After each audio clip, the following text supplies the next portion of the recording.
Good afternoon, Chairman, sir, honorable ministers, Chairman INEC. Good afternoon, ladies and gentlemen. I'll just quickly touch on what is trending now in terms of the opening of the airport, some of the challenges.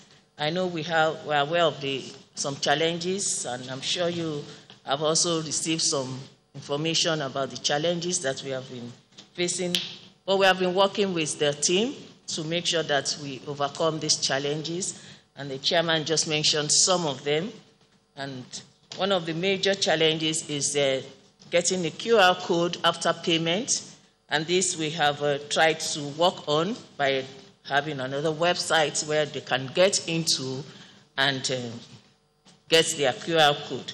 And this is a safe port, that's the https:/saferport, that's saferport.com/mytraveler-record. Once they go into that, they'll be able to get their QR code. But of course, the Aviation Ministry, as the NCCA, has also informed all airlines that to allow passengers to come in without the QR code, and once they have the negative test result for COVID. But we're actually working on with the team. But for those that are the pre-boarding, for those that are within Nigeria, that is going out of the country, I think the national coordinator might talk more on that. But we advise that they check with the airlines and the country where they're going to, the embassies, and check for the criteria or the necessary requirements before they do that. Now, quickly going to some of the focus for today, apart from that of the opening of the airline, and that is taking responsibility. And as we all know, at the beginning of the outbreak, we knew little or nothing about the disease, but thankfully we have known a lot now, and according to this research, about 80% of people infected with the virus will actually be moderate, mild, or not even show symptoms at all. However, there are some people that will have severe complications and require intensive care. These are mainly the elderly or persons with existing health conditions, such as those with diabetes, and that may weaken their immune system. So that's why we need to take responsibility.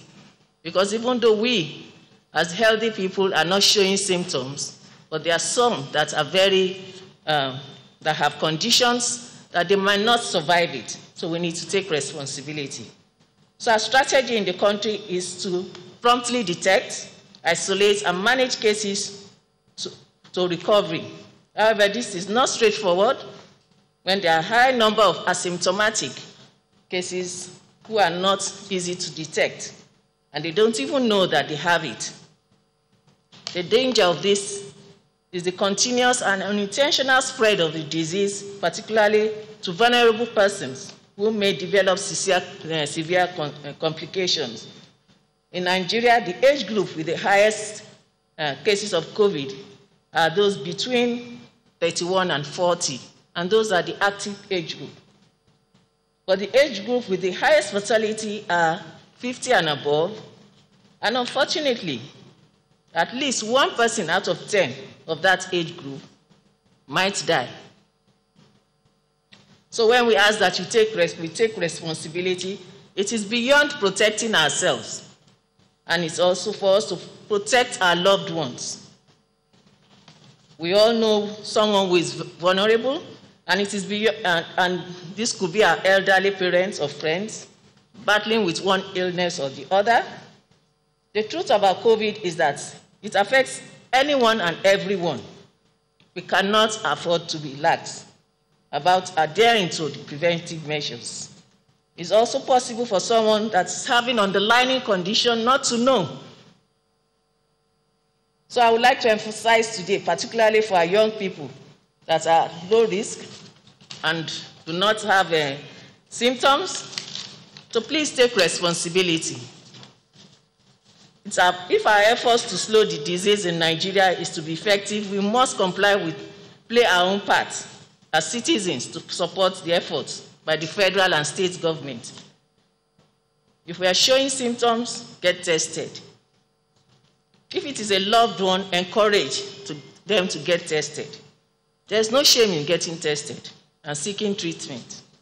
We must continue to take responsibility by using masks in public places, maintaining that physical distance from others, frequent hand washing, and other measures that we need to take. And I hope with this, I think we know that we need to love ourselves and protect ourselves and also protect our loved ones. Please, let's take responsibility. Thank you.